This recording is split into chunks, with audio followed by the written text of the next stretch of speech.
Hello, hello, hello. How's it going, everyone? Hope you're doing well. So today it is Dune Awakening Reddit AMA. So they, about 3 p.m. UK time, or 4 p.m. UK time, I can't remember exactly the UK time, they decided to do an AMA Q&A Reddit thing, right? So questions and answers, and it wasn't like an actual video thing, which I thought it was going to be. I thought it was going to be a video where we're going to completely miss out on it. Turns out it's not. Turns out they just did it on Reddit, and they basically got a load of people to ask questions yesterday and today. Let's turn down the music a little bit so everyone can hear me talk my rubbish. And yeah, they basically went and answered them for 2 hours. So we're going to spend some time going through all of the questions and all the answers, or at least all the questions that were answered. See if we can find any new information. Again, like I said, like I normally do as well, this will be made at some point into a normal video, just going through all the new information and skipping past any stuff that we go over, which might not be new info. But this will be good fun, because hopefully we'll see a load more new stuff that we haven't seen before as well. So without further ado, let's hop over to the live screen and we'll start going through some of these questions. There's no point wasting any time here. I don't know how many questions there are. I don't know how many ones are answered, actually. So it's really just going to be going through them. We're going to chuck the music off. We're going a bit silent here, I guess. I mean, we could put something in the background, I guess. It wouldn't hurt to put something in the background. Something like lo-fi beats is fine. Just like kind of lower down. Maybe you guys can still hear that. Maybe not. Maybe a little bit in the background. It kind of keeps the silence away a little bit, you know. So yeah, we're just gonna go through all the ones that have been answered. As you can see, there has been loads of questions. As you see, 973. How many of those have been answered? I don't know. I'm not sure if it's showing me exactly the amount here, like unanswered 973. Well, that's all obviously, right? And answered, I'm not sure. But we're going to go through it all now and just, yeah, go through it bit by bit. And like I said, anything new, I'll put it into a new video section as well at some point. So we'll have that for anyone who doesn't want to watch the whole stream or doesn't want to work out what's new and what's not new. It will be a video at some point soon. But let's get into it straight away. Might as well off the bat. So one of the first questions, let's make sure it is answered first. Yeah, perfect. So let's maybe hide the reply for now. Or is it just going to hide the whole thing? Okay, that's fine. That's fine. We can work around that. So the first one is, hi dev team, regarding the server architecture, particularly the instance Hager Basin features with their relatively low concurrent player caps. That is true, mentioned as potentially 40-100. It is 40, I'm pretty sure they have confirmed that. Many in the community are concerned this could create significant queues, especially to access our home instant where our base is located, especially during peak hours. That's very true. That's very true. While different from New World's global server queues, this home instance's bottleneck feels like it could lead to similar frustrations of being unable to access core gameplay. Could you elaborate on the specific mechanics, expected player experience of the queue system for a full Hager Basin instance? What backup plans or dynamic scaling possibilities exist specifically for Hager Basin instances, not just social hubs? If persistent peak times queues become a major issue, are the player caps flexible post-launch based on performance and demand? Number 3, how does the system handle scenarios where a player wants to log in to join friends in the deep desert or a social hub, but their home Hager Basin instance is currently full and queued? There's a lot of good questions in this. Can they bypass their home instance queue to place elsewhere temporarily? What gives the team, number 4, what gives the team confidence the specific aspect won't significantly hinder player experience at launch and beyond? Thanks for clarifying, and cheers. This is from the TD. Okay, so Funcom Scott we have a few systems in place to keep queues to a manageable level during the launch surge. During the launch period, there may be certain world/servers that are overpopulated, but we'll do our best to make sure the community is spread out as evenly as we can. Be interesting to kind of see how they actually do that, though. Obviously, they're trying their best. It'll be interesting to see what they actually do. As for how queues work, if you create a character on a full server, then after character creation and the new play experience, you'll be in a queue. You'll need to wait until enough people leave before you can return. We do have a grace period when exiting a server and reserve a spot for you so you can bypass the queue when you return. Okay, interesting. So if you go out to see friends, you can come back and then, I guess, take your spot back in the server. Like, they reserve that spot for you if you visit friends, I guess, temporarily. That's kind of cool. How's it going, Blockers Oz? Hope you're doing well. For dynamic scaling, we can adjust the peak concurrent players on a server, and we'll be testing some worlds in the beta this weekend with higher caps to see what the maximum amount we can go to with a good player experience, buildable space, population density, and server performance, etc. I answered this in a question above, but we want to introduce a feature where you can log into a different server from the server browser if your home server is full. Interesting. I would assume that's the same character, obviously, otherwise that would cause some problems. As for confidence, we are... Confidence? Oh, what gives you confidence? I was like, as for confidence, what are they on about? As for confidence, we are planning to launch with a lot of server capacity and will direct players to worlds and servers with room for them. If you are dead set on playing on an incredibly busy world, then you will have queues, but there will be room for you to play somewhere else. Okay. Interesting. I mean, I think it's a tricky one with the queue systems because it's just like anything, right? If your home world is full up, then you're not going to be getting in it, right? You're going to have to wait in a queue. And that's just like any game, right? That's like Rust. That's I don't know if there is queues on Ark. I'm assuming there is queues on Ark. It's been a while since I've been hopping into that. But there's queues on Rust, so it's like any survival game, right? If there's a certain amount of players and it's reached that cap, then there's going to be a queue. That makes sense. There's not too much else they can really do. But like they said, I mean, you can join another world while you're waiting for the other world to start, or like waiting for a space. So that, I mean, at least you can play and do something, right? And I'm assuming that's with your same character. I'm assuming maybe just you can't build or something like that. So that's interesting. Another one here, we got, how might a guild... let's minimize these as we go through, so it's easier to go through them. How might a guild set up a base for their members to use in the Haga Basin, when a guild consists of members who may be across multiple Haga Basins? Interesting. From what I understand, a player uses their own personal sub-fief to assign permission for guild access to build and manage a land claim for use as a guild base. But if the owner of that land claim is not online... This is a good question. This is another good question. How might a guild member whose home Haga is different get access to the guild base? Do they have to wait for another guild member to be online to send them an invite in order to change the correct Haga Basin? Does this mean if it's in your best interest to make sure that all members exist on the same Haga Basin? How do you handle this if a server is too full for members to join as their home server? That's true because, again, we got 40 cap and the player limit is, well, the player guild is 32. So nearly the whole server could be taken up by pretty much one guild. Sorry, let's go back into this. Yeah, how do you handle this if the server's too full for members to join as their home server? I know it's possible to build bases temporarily in the deep desert, but that might not be of interest to every guild to have to do that every single week. Okay, this is from Joel, the co-host. Many questions wrapped in one. We'll try to answer them clearly. The owners set up permission, so if they won't be online, I would suggest assigning co-ownership permissions and allow someone else to set permissions as well. It doesn't work differently to most MMO guild systems in that sense. Okay, so your base is going to be existing no matter what. So as long as you've got permission to it, you can access it, it sounds like, which is perfect. It's not some sort of Fallout 76 deal where your base vanishes and then you set up a new base on another server. It's all weird, and it's only online when you're online as well. It doesn't sound like it's that situation. It sounds like it's every other survival game. So that sounds good, okay? It is up to you if you want to try and have your entire guild in a single Haga Basin map. The advantages are obviously that there is no requirement for other guild members to be online to use the visiting system to get there. If you expect the entire guild to be online at the same time, every time you do run the risk of hitting the cap, exactly. This is also why the guild size is restricted to 32. I mean, 32 guild size is a pretty big guild size, to be fair. That's a pretty big one. There is an activity cap for, but not a restriction on created characters. So you just have to ensure guild members create characters on the same world and use the visiting system. Okay, so you definitely have to be in the same world to use the visiting system. That's official fact. And it sounds like you can then kind of go between those servers, kind of, but not building on them. your character can if you're doing the visiting system. But it sounds like there's not a restriction on created characters, so you could make a new character if you wanted to go into a different world, it sounds like. Interesting. Let's move on to the next one. Let's make sure I haven't replied to anything else down here. No, that's fine. Okay, after the rush of the new players and servers stabilize,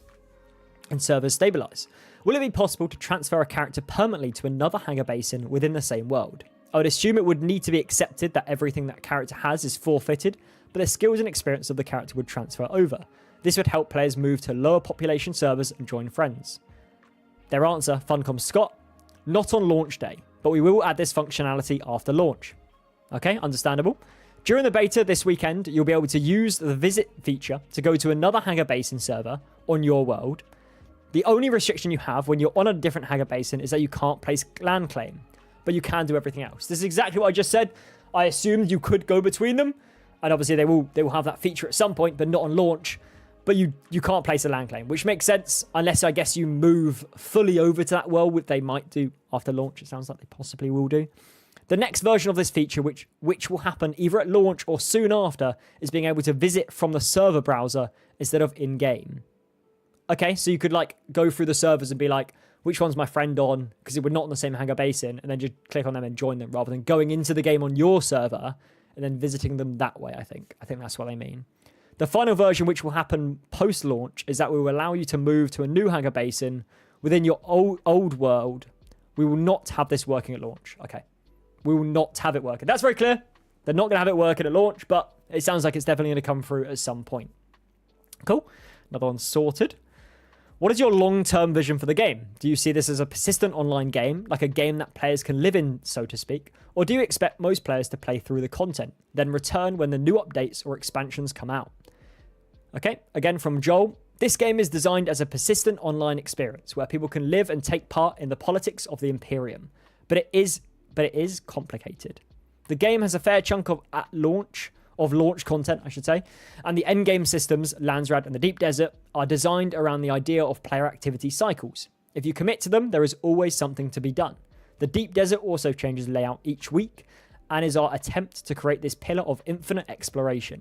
But there is also a finite level of content outside of those systems. There are a finite number of quests, dungeons, and crafting recipes. The story missions run through the game and at a certain point ends. Obviously, like anything else, right? More of these finite elements will be added as a game matures, as well as new features that will arrive with updates. My personal plan runs for years, and as people who played Conan Exiles can attest, we committed to adding a lot to the game over time. Cool. I mean, they want to keep it up. They want to keep it going for years. They want to keep adding content, and I think that makes sense. I mean, it's Dune. There's so much to add, and there's so much lore to go back into, and just make it related to the, everything with the Herbert estate, right? So I think that's great. I think that's really, really cool. Okay, let's go on to the next one.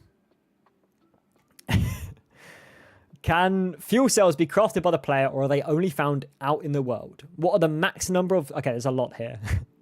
Okay, they said we'll only answer the first few questions as there's so many. So we'll just go through the first few anyway. Can fuel cells be crafted by the player, or are they only found out in the world? What are the max number of skill points a character can have?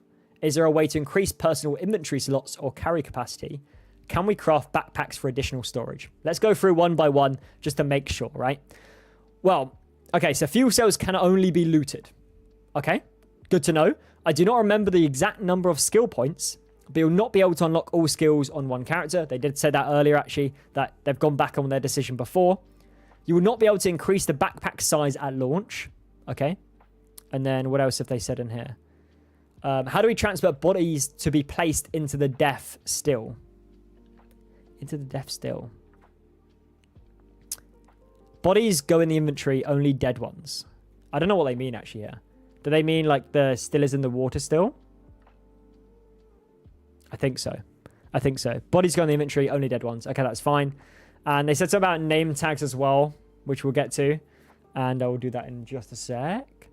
Does a person placed into a death still have to be dead? I mean, can we store them there until needed, like in Conan when sacrificing thralls? I don't know what they mean here. I don't know if it's like a beta thing that people know that more. I don't know. But they've said no name tags. No name tags. So, wait, is that something else? Oh, they ignored that, I think. Okay, I think they've ignored that one and said, can we toggle name tags above other players so we can see who we are shooting at when in a PvP area? Jesus Christ. I've seen streams where everyone is wearing the same armor and no one can tell who's their partner or guildmate is. And it says no name tags. Okay, that's going to be interesting.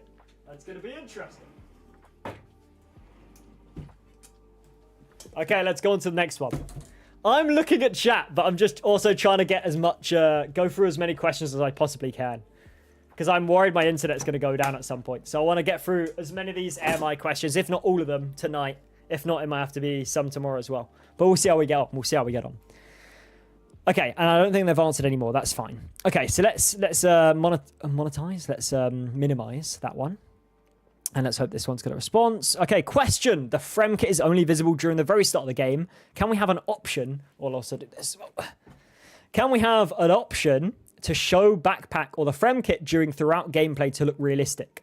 Like an actual survivor in the desert. Don't want to pull tools and weapons out of my magic pockets. Understandable. Okay, Joel's answered this one. Sadly, no. The character team told us backpacks or cloaks. Pick one. Fair enough. To be fair, there's so many games where they look so jittery because the cloak is going through the backpack. So I can kind of understand them. That's fair enough. We chose cloaks. Though we have backpacks for specific outfits, as you have seen. Your last weapon, except giant heavy weapons or tools, or tool used. Okay, your last weapon or tool used will always be visible on your back/hip when holstered. That's pretty cool. Just don't wear helmets and learn everyone's faces. Yeah, possibly. Possibly that could be the thing. I've got no idea what your dog's name is. Okay, that's an interesting question. Sorry, that was chat, not an actual question. When you use the visit friend function, will you A, be able to take a vehicle with you, B, bring loot inside this vehicle back to your own server? If you can only carry your backpack, loot that will heavily restrict the point of visiting a friend for some good times together if you have to port back and forth to bring back your loot. And okay, this looks like it is actually probably answered yet. Funcom Camille has said, when visiting a friend, you can bring your sand bike with you that is stored in your vehicle backup tool. However, since you cannot store vehicles that have loot stored in the inventory, you can effectively only bring back whatever's in your character's inventory. That's fine. That's fine. That's understandable. I get that fully. I also really like the way these sunglasses look. So I've got like a billion in here. It's fine. We'll just keep changing until we find one we like. Okay, cool. That's that answered. Okay, is this answered? Yes, it is. You bet it. Okay, we just hit it. Okay, any chance of limiting the number of weapons on the hotbar? It's going to throw off PvP balance if people have 8 shotguns or sniper rifles so they can just fire endlessly without reloading. I think 1 to 2 big guns, 1 sidearm, 1 melee weapon would be great. Then slots 5 to 8 could only be for tools, food, medkits, etc.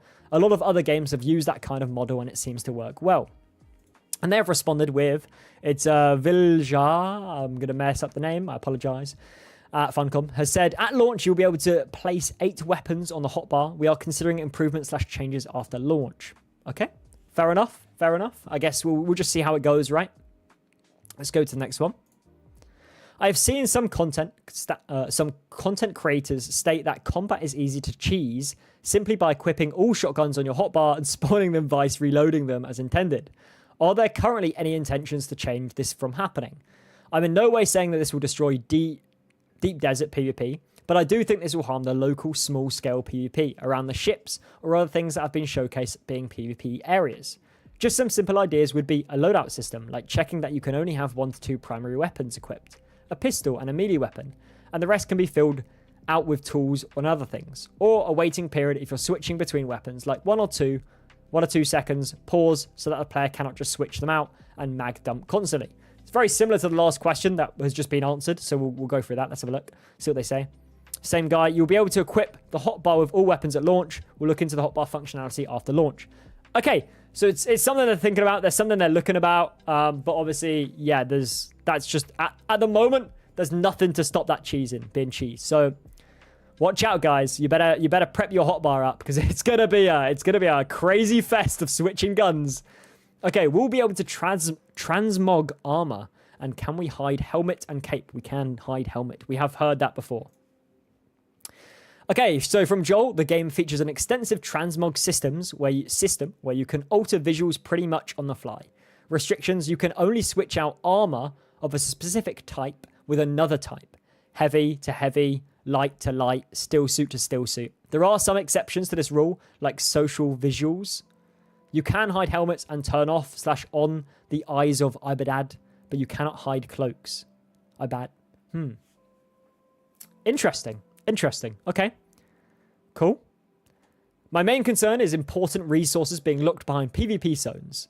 As I understand it, specific resources can only be found in specific locations, which means that some resources will be available from PvP zones only. How are you making sure that this design does not prevent PvE progression, especially for the players that start late?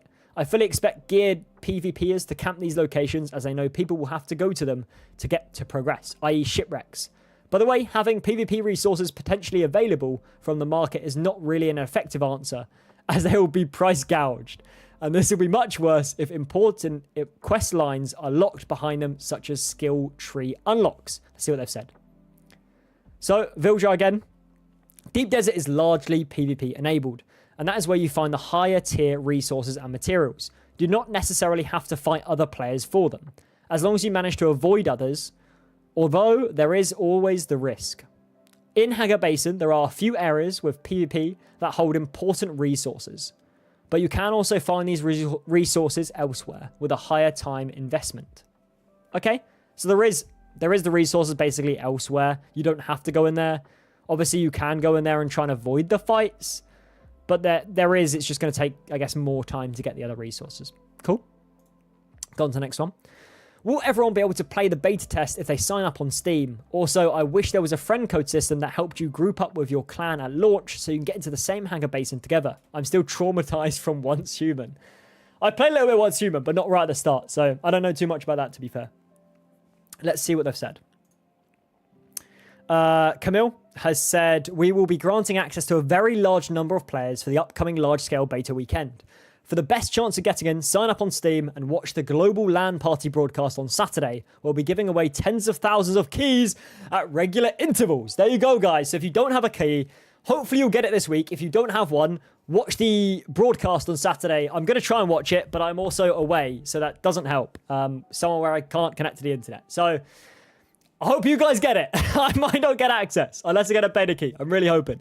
But yeah, wish you guys the best of luck for that. Hopefully we'll all get some. What happens if a layer has 200 people allocated to it, but 180 of them don't ever log in and play? Does this mean that the layer becomes a quiet den of just 20 people doomed to not have people join? Or have you got plans to merge layers? We've got two answers. One from Scott. We limit based on concurrency, the amount of people currently on the server, and activity, the amount of people that have recently played on the server. There isn't a character cap, so if someone stops playing, they won't count towards space on the server. Cool. Someone said, he responded again, saying, based on your answer, can we then safely say that Haga Basins can't be dead, since new players can always join the Haga Basin because no cap, no matter how late they join, and the 40 concurrent cap is still there. Sounds great if that's the case. Joel has then answered, if 180 people don't log in, then other people can log in. I'm not sure where this 200 number has come from. Okay, cool. Sounds good. I was going to say, is this it? Is this the only other ones we've got? No, I think there's quite a few more questions we've got. Is a third faction planned for balance, etc.? They already did say yes, so I can answer that, but we'll go on the answer anyway. Is the game going to have any kind of MTX systems, like any in-game store or battle pass for selling cosmetics, or is it only going to be just a season DLC? I'm pretty sure they did say it's just going to be the season DLC. There's not any battle pass plans, I'm pretty certain. Is an endgame PvE activity planned? Away from the deep desert, something akin to a raid difficulty dungeon. I don't think so. I think part of the PvE activity for the deep desert will be stuff like building ornithopters to compete in the Landsrad scheme. There'll be other stuff that is PvE enabled that's to do with the Landsrad, which is to do with the endgame system. So there is PvP stuff for the endgame, away kind of from the deep desert in a sense, I think. Are the different unique weapons and armors going to look different, or do they all share the same default look? Thanks. And we've got a response from Scott. Yes, there will be a third faction that will introduce, post-launch. Yep. No MTX, no battle pass, no in-game store, no subscriptions, no bullshit. It will just be the game purchase and the seasonal DLC. I mean, that is what we like to hear, right? We don't want any of that junk. We don't want any of that garbage. That is exactly what we want. Perfect. Amazing. Nicely answered. If I'm visiting a friend in Hagar Basin 1.1, do a mission with her, get loot from it, then she gives me her favorite sword because I had her back. Can I bring all that loot and sword home to my base at Hagar Basin 1.2 by simply logging out and then back into my Hagar Basin, or do I have to store it in some common social hub in order to transfer it over? Good question again. A lot of these questions are quite good. Camille, you can bring back anything in your character inventory to your home Hagar Basin server. Perfect. And they said, thank you. Yes, you can bring your loot back with you. The only restriction is what you can carry. And then another person, you can bring back anything you could put in your inventory. That's funny. Okay, cool. Sweet. Another one answered. Let's keep going now. Make sure there's responses. There is. Oh, let's skip this one.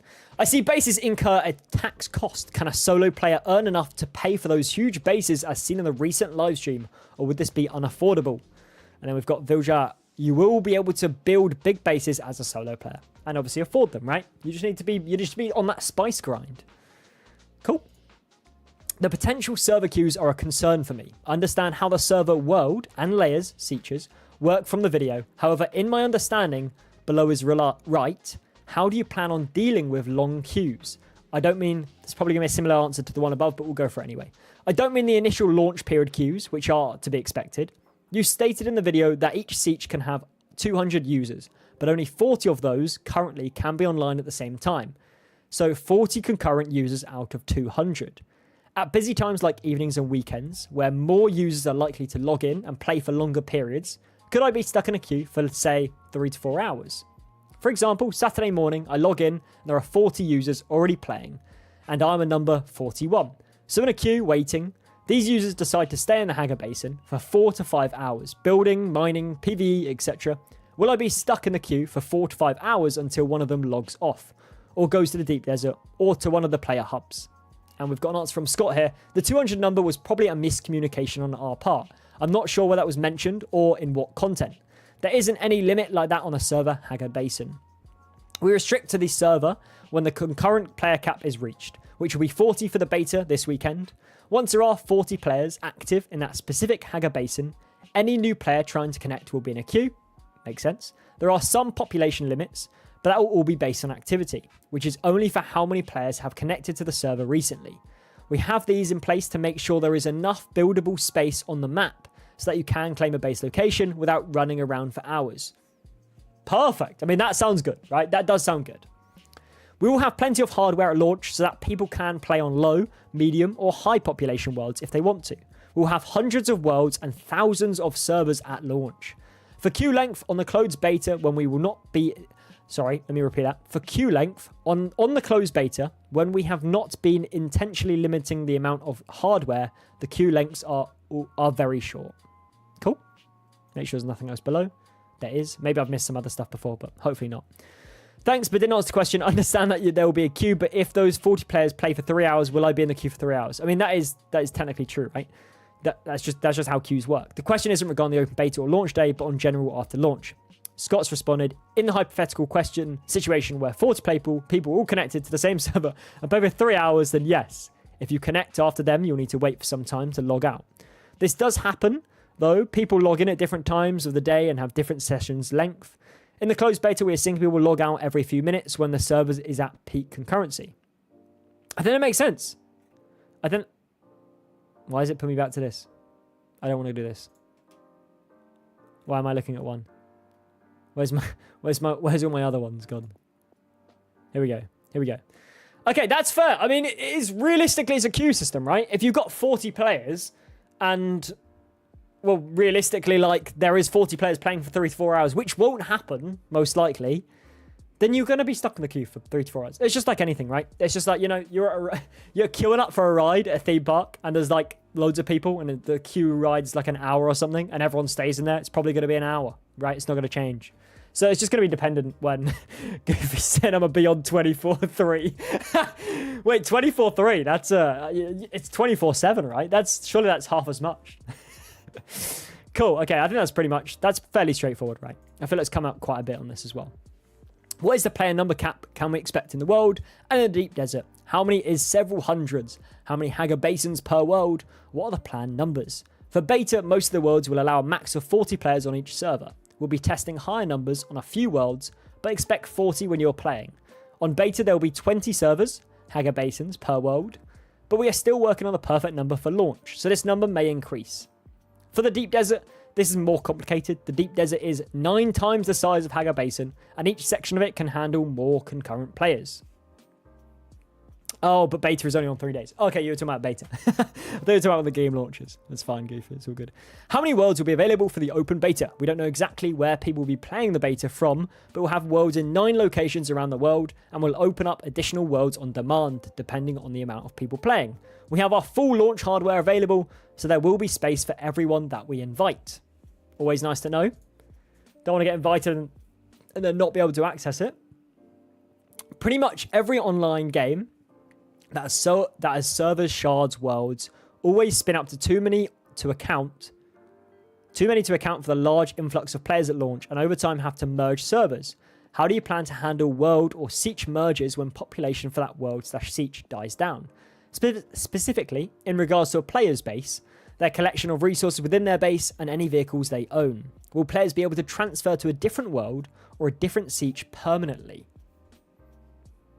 Yes, they will allow permanent transfers post-launch. The base situation is one of the most difficult parts of this discussion because it won't be possible to ensure that the same land claim is available on the new server. We do our best when the time comes, but the reality is that you might get all your stuff, but not your base location. I mean, realistically, what else can they do? What else can they do? Sorry, someone said on... I gotta... Okay, I'll read this out anyway. Why not? You've commented it, right? So you want me to read it. Someone said on YouTube, I got out of bed just to type this. Stop being such a shill. Their servers and queue system is the worst thing I've ever seen. It's atrocious. If you've never played any other server type games, then I can see what you mean. But if you play anything like Rust, where there's server systems in place, then if people are playing for 3 to 4 hours, then yeah, you're not going to be able to get on. You're going to have to wait in a queue. I don't know if there's any other way around that. But that's fine. If my friend and I are not in the same server, but in the same guild, am I able to join the server while they are offline and have access to their base in the same capacity? As if they were online and play in their world primarily instead of playing in mine. Your friend must be online for you to visit their Hagar Basin server. However, if you are in a multi-person guild and everyone is on your friends list, only one person needs to be online for this option to be available. Okay, cool. Edit, I was just told that we do plan to give players the option to visit another Hagar Basin in their world for launch, even if you don't have any friends online there, though. Good news. Cool. Perfect. Can I hide this? Oh, I don't think I can I? That's fine. That's okay. Regarding selling base blueprints, what prevents other people from buying your blueprint, building the base, then selling the same blueprint repeatedly? Is there any sort of copyright protection on the original design without something in place? Maybe an added tax/fee for leveraging someone else's blueprint, or a minimum percentage of the building having to be unique in order to make a blueprint. The base building role and markets would be diluted by players looking for easy money through stealing other players' designs. That's a very good point. It's a very good point. Currently, there is no protection that prevents the scenario you describe. It is a difficult design problem to solve in a free-form building system. You can freely add or remove elements of any design should we restrict your ability to modify designs that you purchase.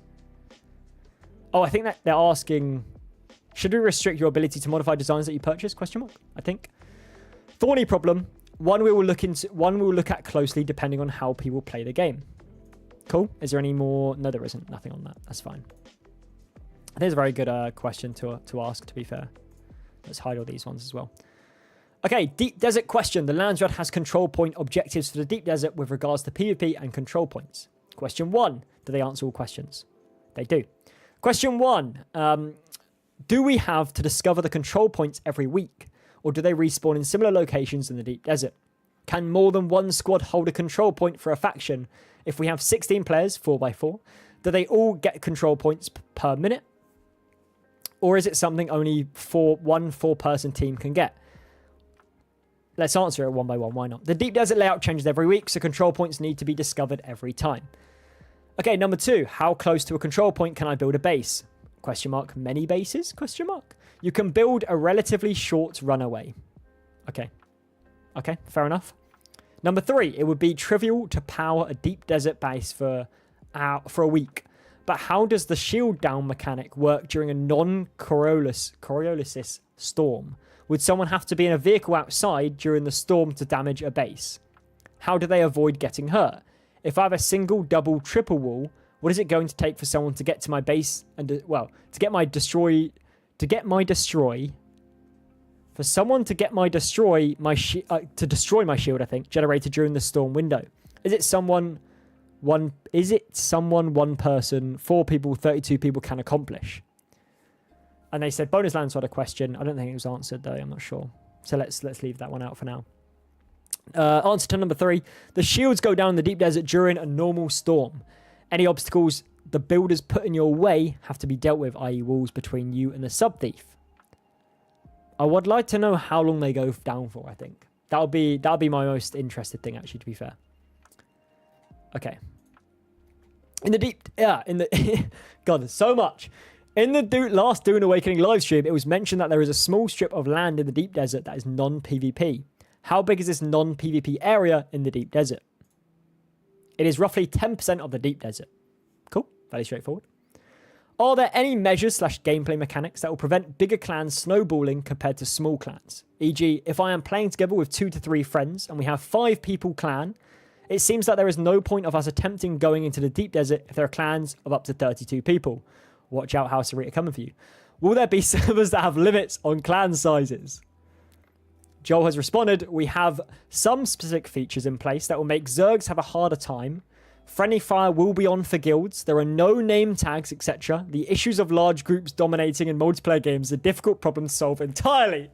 This is going to be interesting, guys. We better start remembering each other's faces because it's gonna get interested in the deep desert with all 32 of us. Okay. Cool. I mean, I like that. I like that guilds can take damage, right? You don't know if you're accidentally killing your friend or not. That's kind of fun. Are military ranks with a faction going to be visible on the player's suit when achieved? Interesting. Is this something you might consider implementing? And they've responded with... I thought my internet was going down there. This is not the case for launch, but something we'll consider post-launch. You know what would be really cool is having your... if you could make a logo for your guild, having that on your armor would be pretty cool, I think. That'd be pretty neat. Okay, cool. Let's go on. Would it be possible for the introduction of a snap to grid for placement or of placeables inside our base for those who are OCD about things being in place? Oh my God, I need that. I am also the same. Please tell me they say yes. No, this will not be done for launch. It is something we are considering post-launch. Okay, cool. So at least they're considering, right? That's all we can ask for. If it's not implemented, they consider implementing it. That's nice. Will builders be able to... I'm going to have to drink some water. God damn this. There's so many questions in there. There's so many answered ones. We're going to be here forever. It's been 42 minutes and we are... Yeah, look at this scroll bar. This is atrocious. We can probably take off our glasses now. Will builders be able to acquire both Harkonnen and Atreides building styles without betrayal, or is the only way by betrayal a faction and swearing to the other? That is the current plan, to allow you to get access to both. If it isn't there at launch, it will be coming shortly afterwards. Cool. Good to know. Nice and quick one. I really like the scouting idea with the Menta abilities, maybe combined with the map making, plantologist. Is scouting for the enemy or locations of spice fields going to be a strong element in the game? Can you elaborate a bit more on that role or aspect of the game? Like, will certain suits or abilities make you harder to detect for other players? Or will there just be the name tag / arrow above my head saying, here I am? But also, how does this map making work and any details you can give? Joel, we don't have name tags, so you won't be easily visible. You'll be able to switch up, I'm assuming. Oh, swatch up your gear, which is obviously the painting system they've got in place, to be more or less visible against the environment. That's cool. We expect scouting to be a large part of the game, but of course no plan survives first contact with players. The goal was to create a role for people who love exploring and reinforce that role with the deep desert resets and the infinite exploration pillar of the game. You craft sync charts from the map screen once you have learned the ability. You need blank sync charts in order to craft new ones. Awesome. What time will the servers open for beta on May the 9th? The servers will open at 12 p.m. GMT on 9th. Well, I'm assuming, 12 o'clock GMT on the May 9th. As we send more waves of invites, we'll roll out more servers. So if you aren't included in the first wave, don't worry, there will be a fresh start servers for you when you start. Cool. That's good to know, especially when if we don't get a code, because I haven't got my code yet. Scared. See if there's any more answers here. 12 a.m. or 12 p.m. GMT, when the sun is up, noon. Okay. Okie dokie. It's a 12 o'clock, so noon. Let's get rid of this. Will there be elevators added into the building sets eventually? There are currently no plans for this, but something to consider post-launch. Cool. I am missing their titles of their names because there's so many questions. I want to try and get through as many as possible. So, yeah, it is. Not sure if they will give beta keys tomorrow. I'm not sure when they're going to... They've clearly given out beta keys today already because some people in the Discord have said they've got keys. And someone in my Discord, I think, said they got a key as well. So they've given out keys today, and maybe throughout the week they're going to give out more. And then obviously they're going to give out, like they said, hundreds or thousands or something over the stream on Saturday as well. So stay tuned for the stream on Saturday that they'll be doing, and hopefully you can get a key then if you miss out this time. Factions and betrayals. Who is the third faction? Don't need specifics, but people want to plan ahead. Number 2, can we betray once total or once per faction? Number 3, will the third faction... Oh, I thought you said about receiving a code, Goofy, but maybe I was wrong about something. Maybe it was you being Goofy. Will the third faction get a build set too? Let's have a look. Number 2, play and find out. PAFO. Do you reckon that's the guild? That's the guild standing name. Once per faction. So you can betray once per faction. Okay. And the third faction will get a building set. That's pretty cool. That's cool to see. That's awesome. So another building set.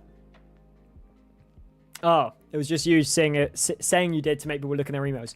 I did see, I think some people did say it in the actual Dune Awakening Discord. So maybe. I know streamers got them. Yeah, I think big streamers have got them. Yeah, which is kind of cool, but not me, not big streamer yet. I'm really curious about one thing. You mentioned that players will be able to join each other across different server layers, but how convenient will that mechanic be for the clan with 32 members? If everyone wants to enter the same layer that's already partially populated and the total cap is only 40 players, how is that supposed to work in your plans? And how easy will it be for clan members to group up in the same layer?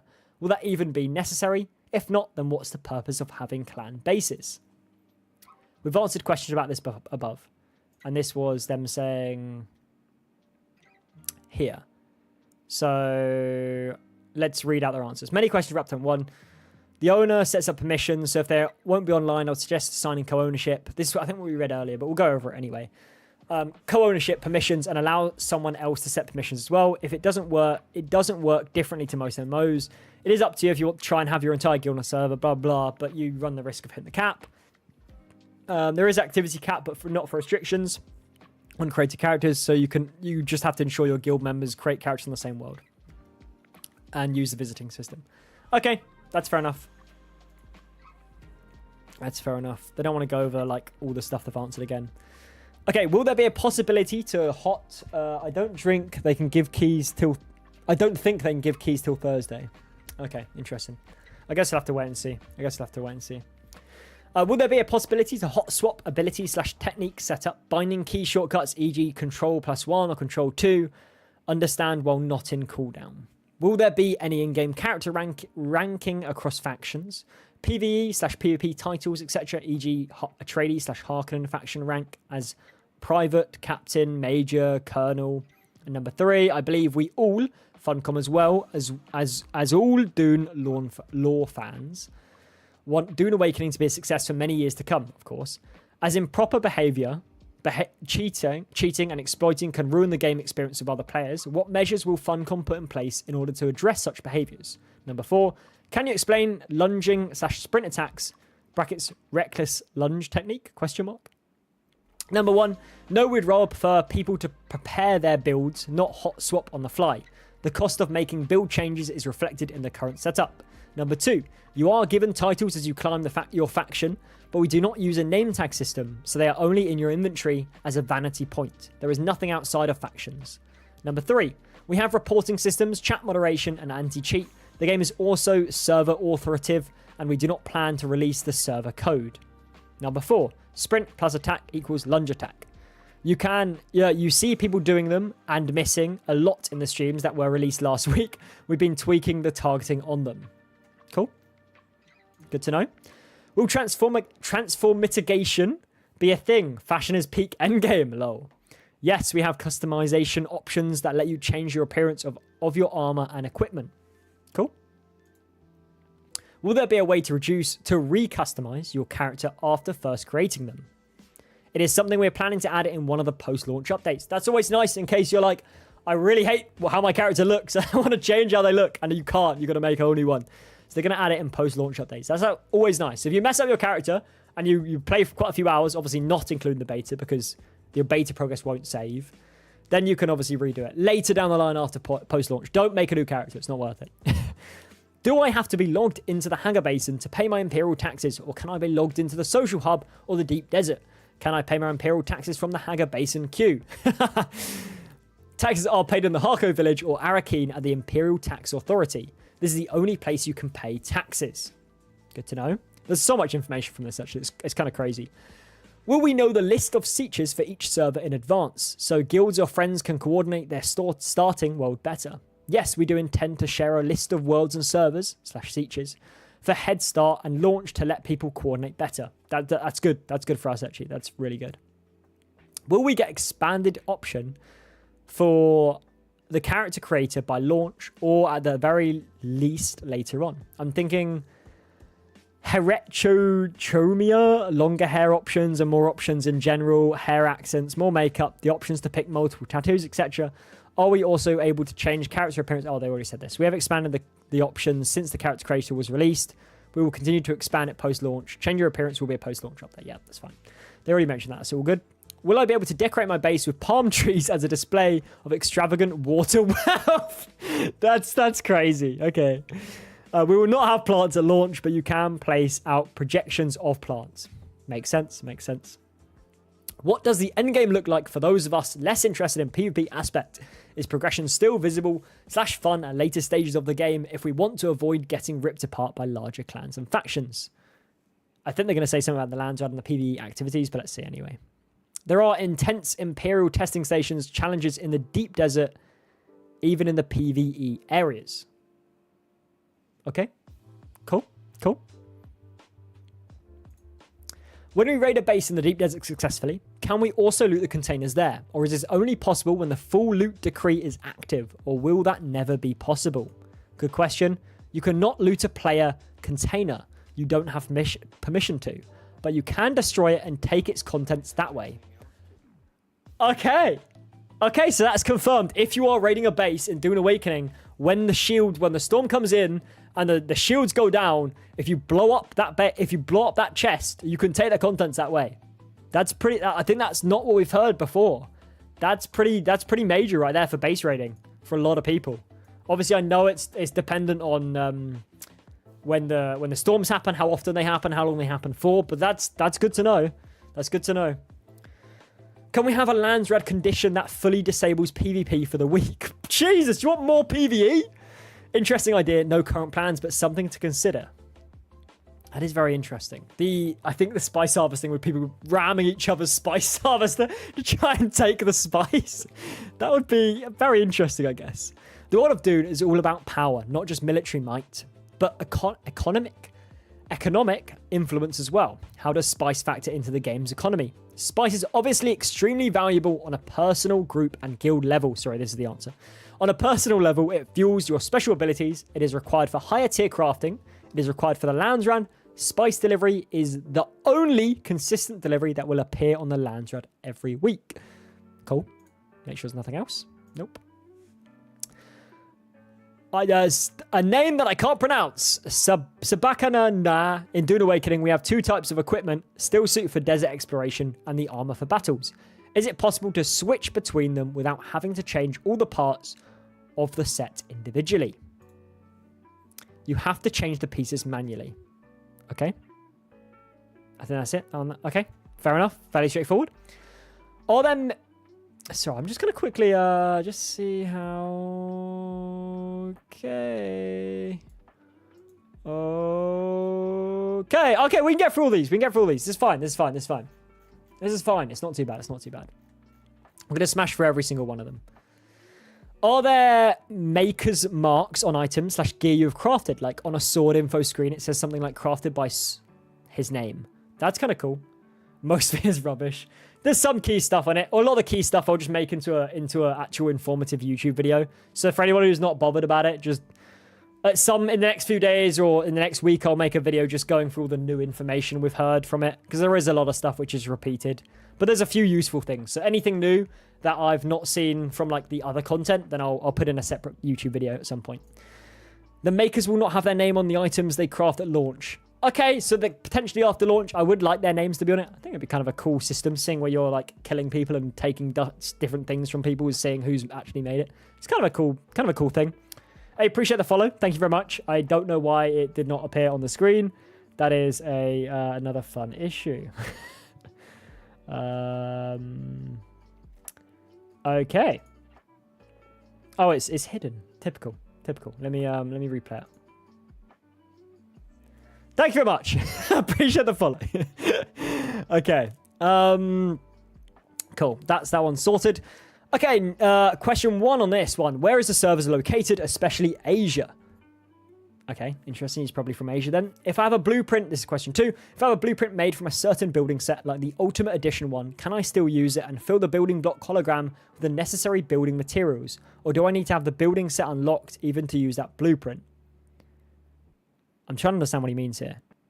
From the certain builder set, like the Ultimate Edition one, can I still use it and fill the building block hologram with the necessary building materials, or do I need to have the building set unlocked even to use that blueprint? I'm a little bit confused what he means there. Number 3, can you reset the skill points spent on the skill tree? I'm going to assume no. Number 4, I assume when visiting a friend in a different Haga basin, I'll be able to transfer the items back and forth, only limiting base placements. Number 5, will there be a faction equipment with which only certain the respective factions can use? Interesting. Okay, they've not answered number 2, so clearly they're not too sure maybe where it is based in Asia. But they've answered question 1, sorry. So many questions. Number 2. They've answered it saying you have to have unlocked the building sets in order to use the building pieces in the blueprint. You'll be told if you don't have all the pieces unlocked. Okay.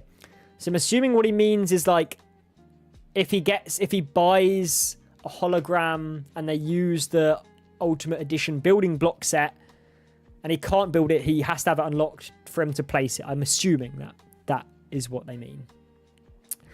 Oh, you can? Oh! That's pretty big info. You can reset the skill points spent on the skill tree. So you can't necessarily have every single item unlocked, every single skill and ability.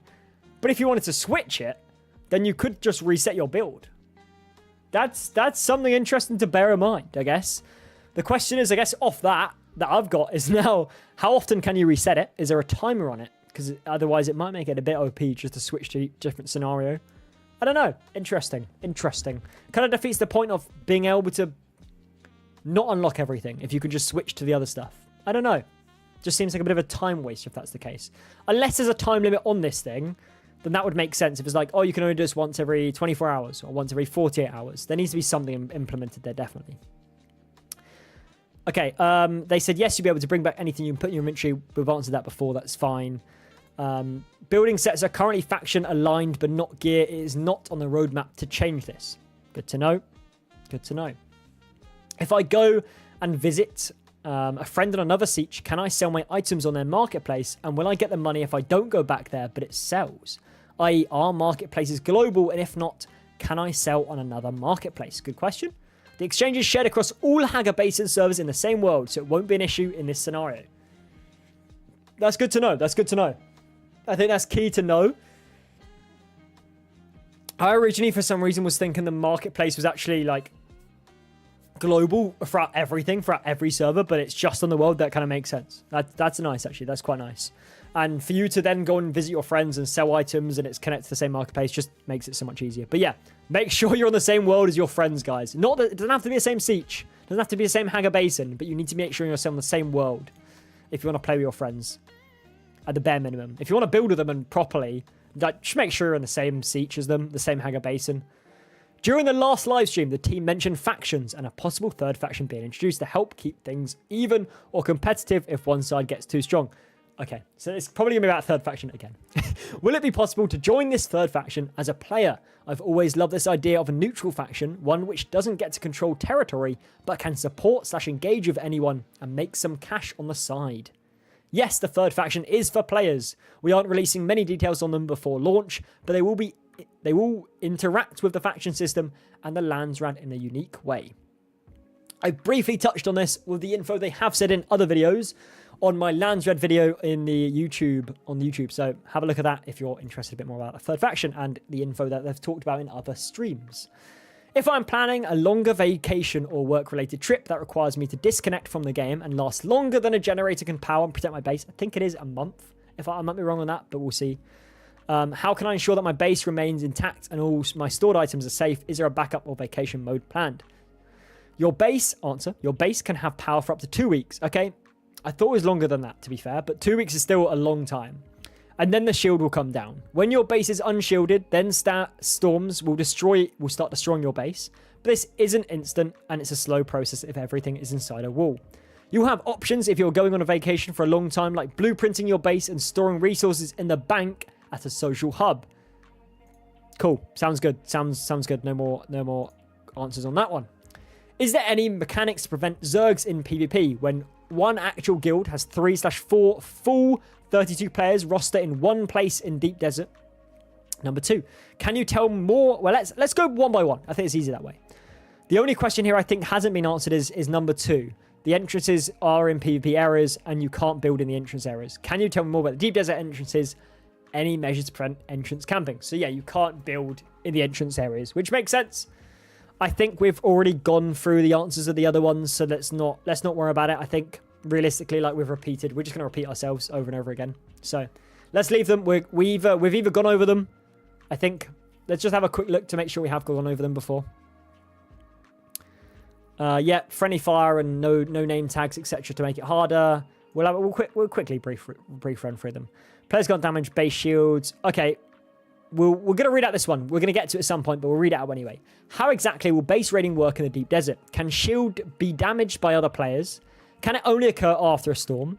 Also, will buildings on the PvE strip of Deep Desert also experience a wipe from Coroliosis storm or whatever it's called? I don't know how to say it, okay? It's fine.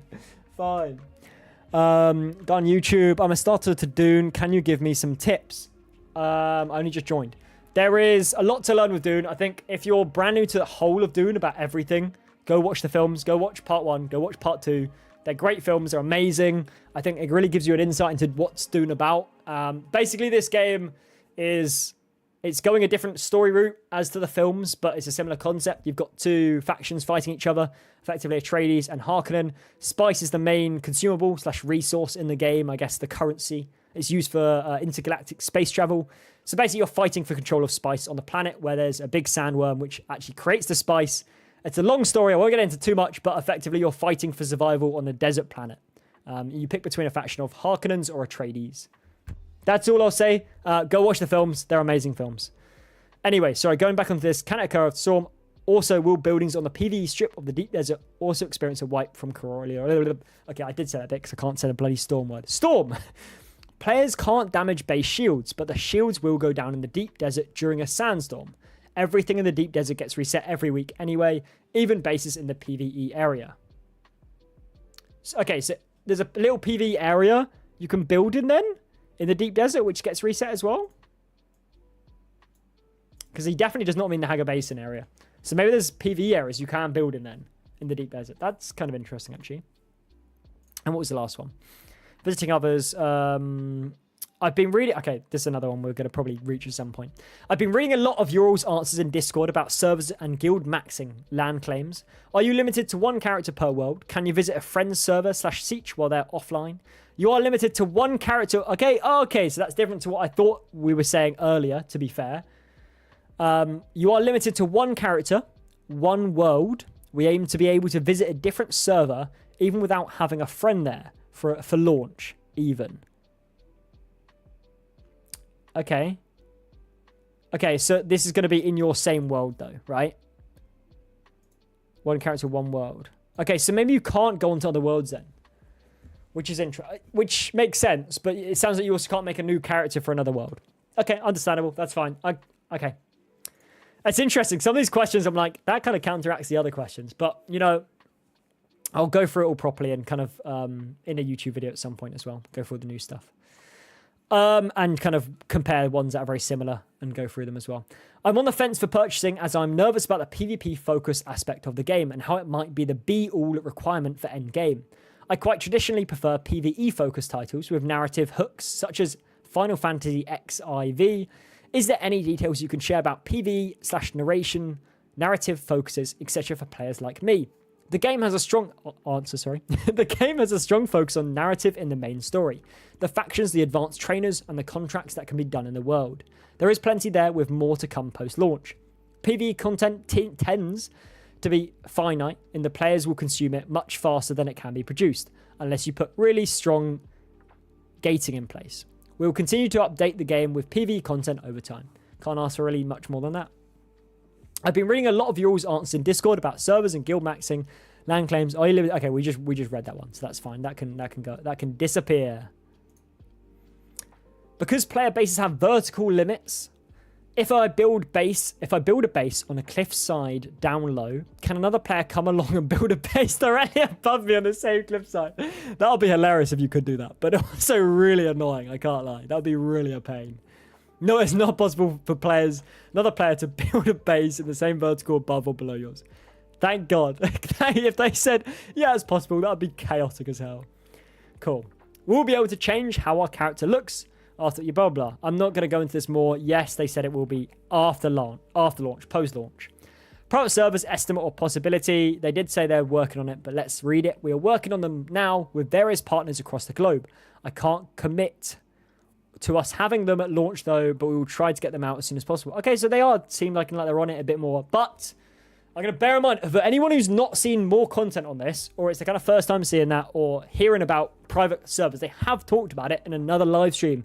I can't remember if I saw it was if it was with a dev interview, or if it was one of their live streams themselves, but they did mention private servers will be a thing, obviously, like they're saying. But it's going to be, you're not going to be able to change things like rates and stuff, or the stuff you change is all going to be the same for all the servers, because the Haga Basin will be your private server. So your friends can be on the private server of Haga Basin, but all the private servers are effectively like, imagine one big world, or I guess a range of, I don't know, they might be like 12, right? There might be 12 private servers in a world, and you're each in your own Haga Basin.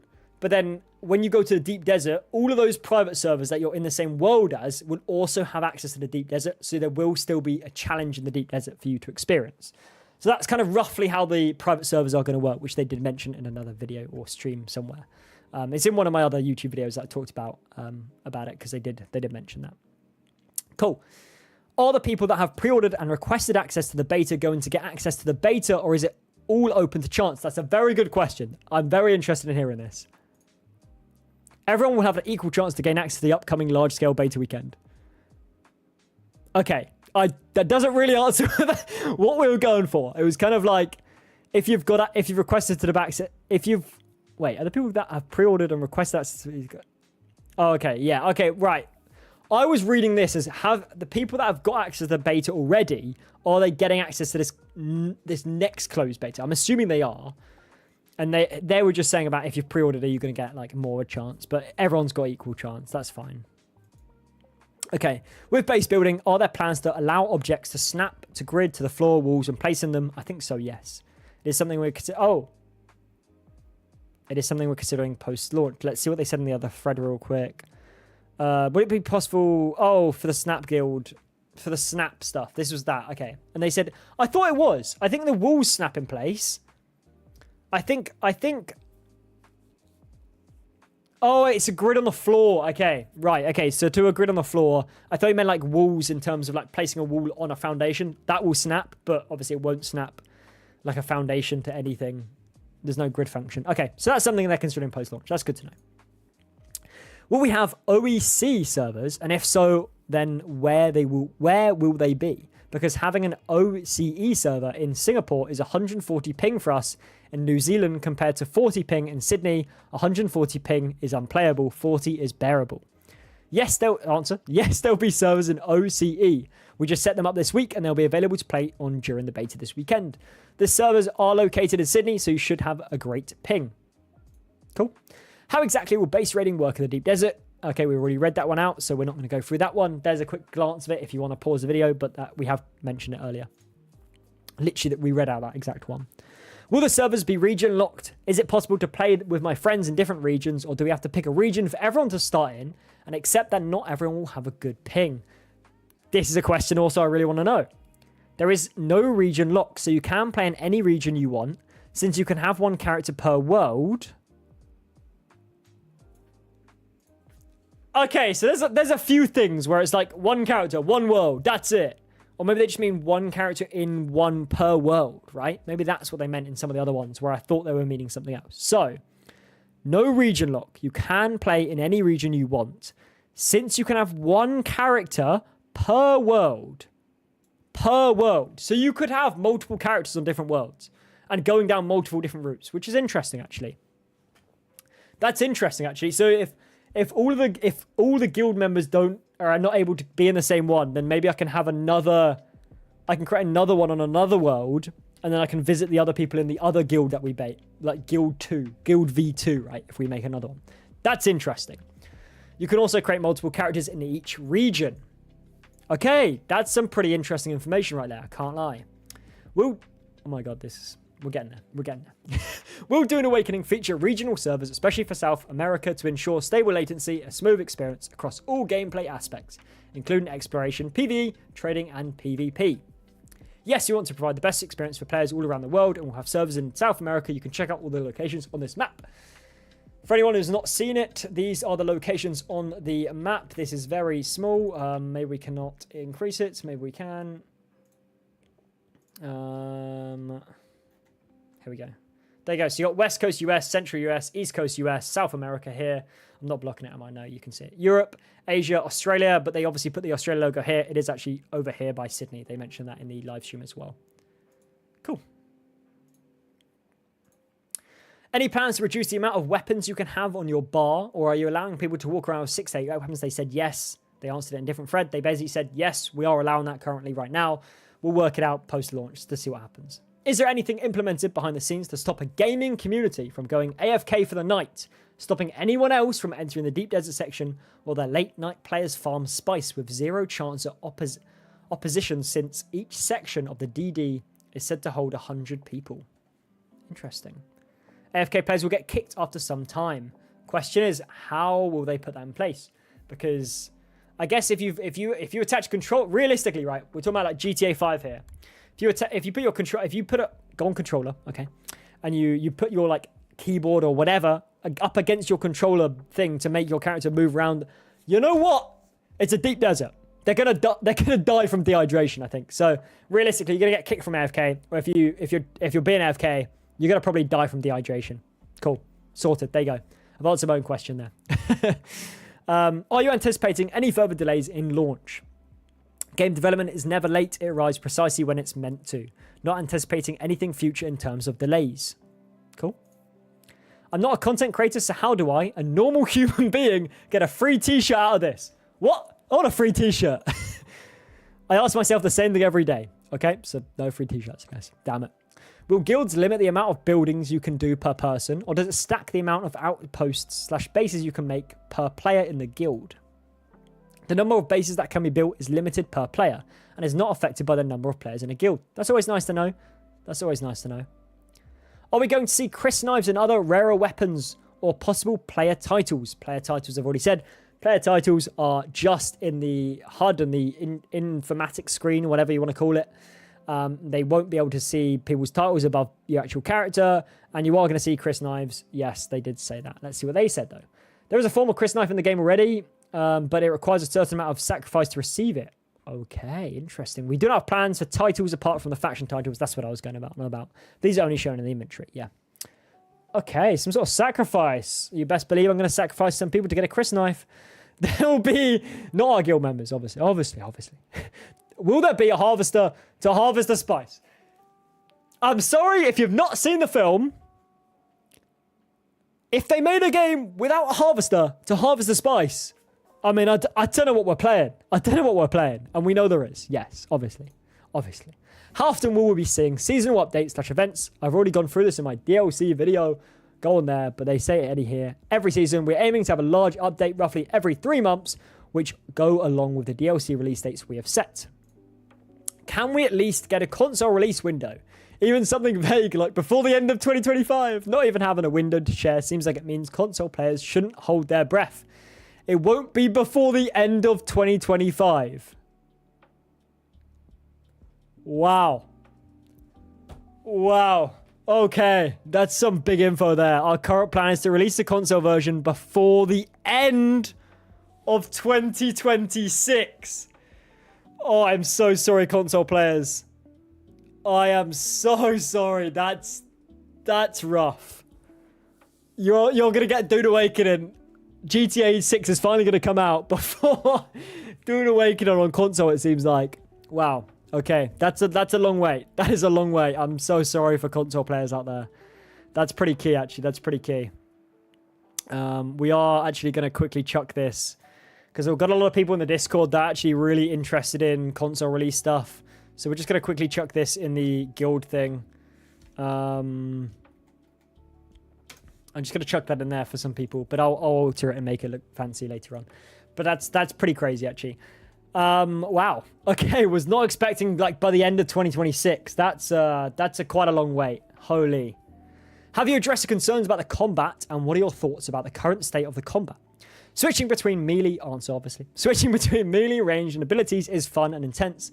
Playing optimally like this is highly encouraged. However, we are still working on combat, and we have some exciting melee updates on the way.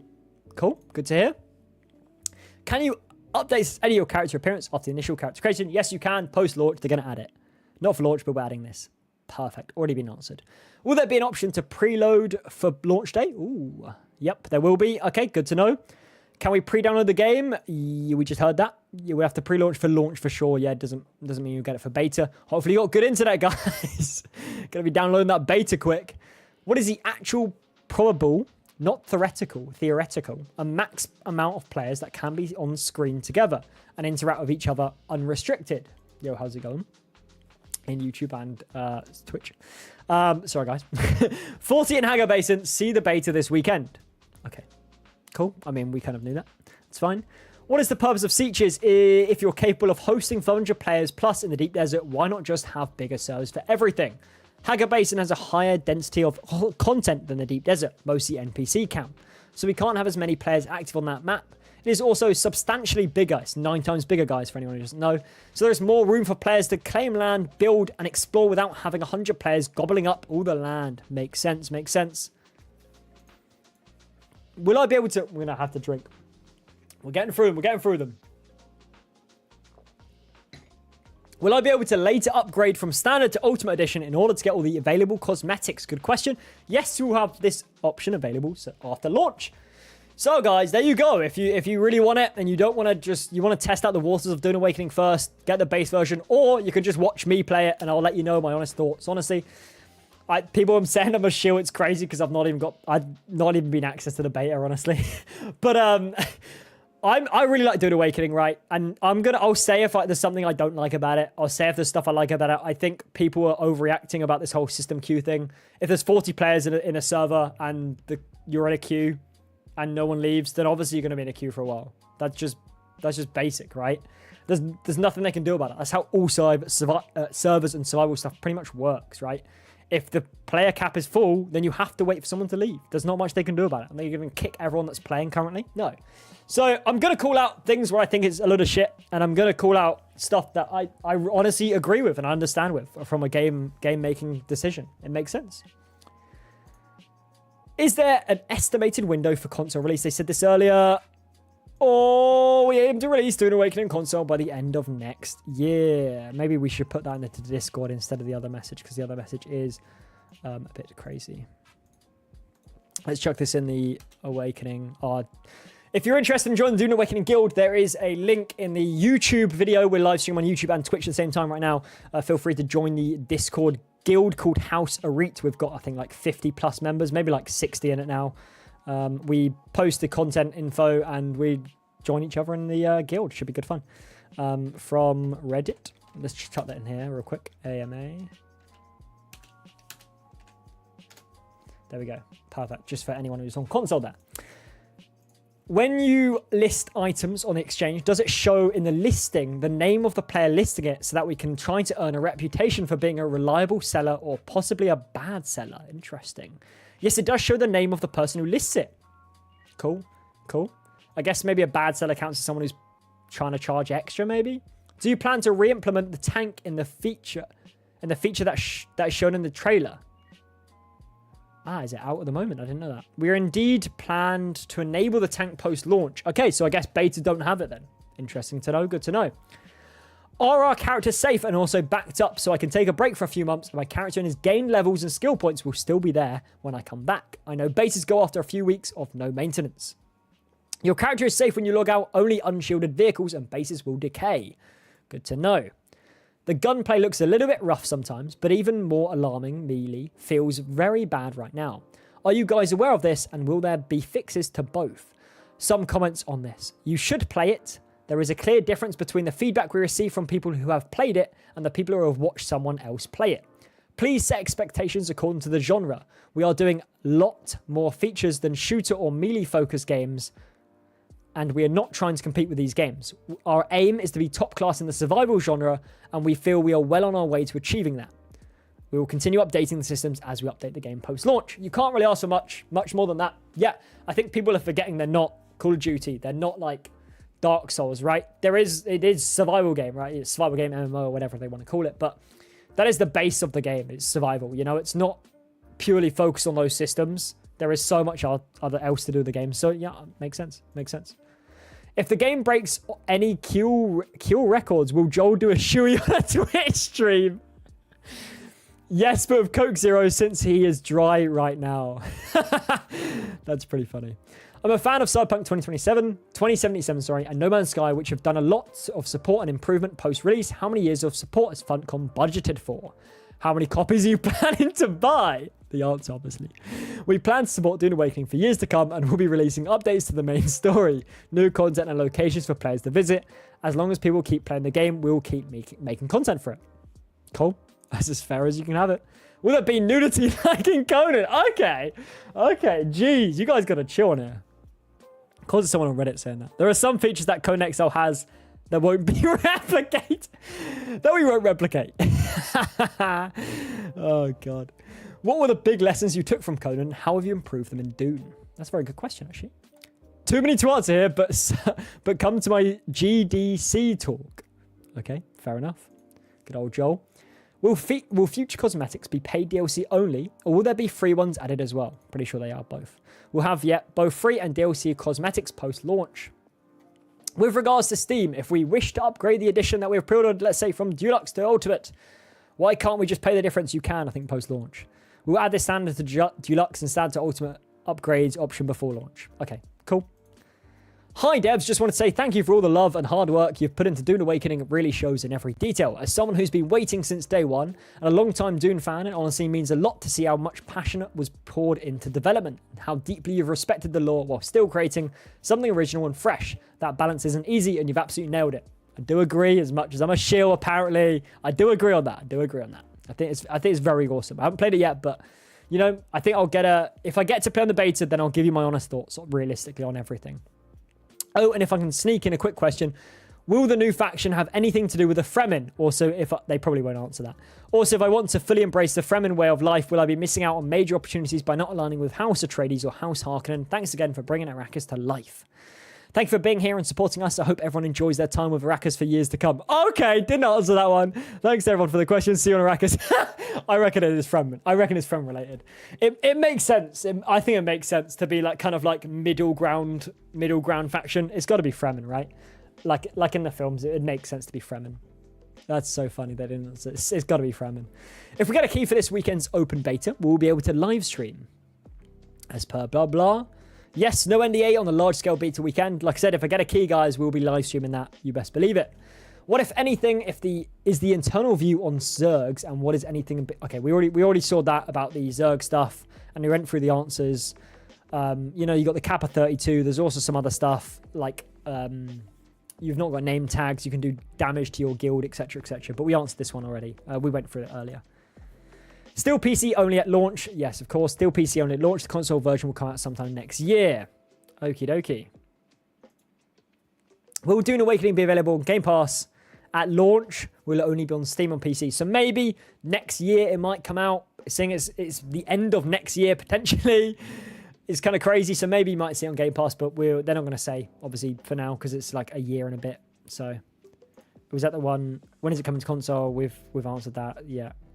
We aim to release Dune Awakening on console by the end of next year. Oh, dear. And the last question, I think. Holy moly. I'm a solo player, bad at PvP, and prefer scavenging and base building. Will I really be able to thrive without doing PvP and going solo? I feel like they've already answered this a few times. Blah, blah. Oh, who said it? Okay. You can play through the entire Hagar Basin without risking PvP. There are some materials that will require extra effort because of this. Awesome. And that, guys, is every single answered question on the Dune Awakening AMA that they held this morning. Well, this afternoon. Okay. Woo! That was a lot of info. I'm going to make a video going through all the new stuff because some of it was repeated. Some of it wasn't new. We've heard it in other stuff. At some point, maybe this week or maybe next week, I've got a few other videos that I've got planned to come out this week already. So we'll see what happens. Okay, I don't. There's no point extending the stream for nonsense. Thank you for the follow. Appreciate it. Really do. It means a lot to me. There's no point extending the stream. Like I said, I want to try and keep stuff as concise as possible when talking about Dune Awakening, so it's not a long run of like chatting about random shit and just stealing people's views. I don't care for that. That's fine. I'm just here for Dune Awakening content and kind of try and inform you guys as much as possible and get out the news as it comes available. So that's all that stuff for today. There will be a stream happening on Saturday. Stay tuned for that. I won't be streaming on Saturday, unfortunately, because I am out. I will be streaming Friday evening. Hopefully I get a beta code and we can play Dune Awakening then. Get a little tryout. We'll see what happens. If not, then we'll make some content on the video that they've made about the questionnaire or something. We'll go through that or something. We'll work out what stuff we do. But thank you guys so much for watching. Really appreciate all the new subscribers and really appreciate all the new followers. So from subscribers from YouTube and followers from Twitch stream. That's it from me. Like I said, no point extending it. So that is all the info we've got so far. We'll find out more when we play the game. You know, that's all we can ask for realistically. So yeah, I mean, stay tuned. We're going to be playing it on release. We'll be playing it in the beta, hopefully. But definitely on release. So if you're interested or if you're waiting for console to come out and you're like, I want someone to watch, pop by. Join the Dune Guild. It's in the description of pretty much all my YouTube videos. Again, same thing, I guess, Dan.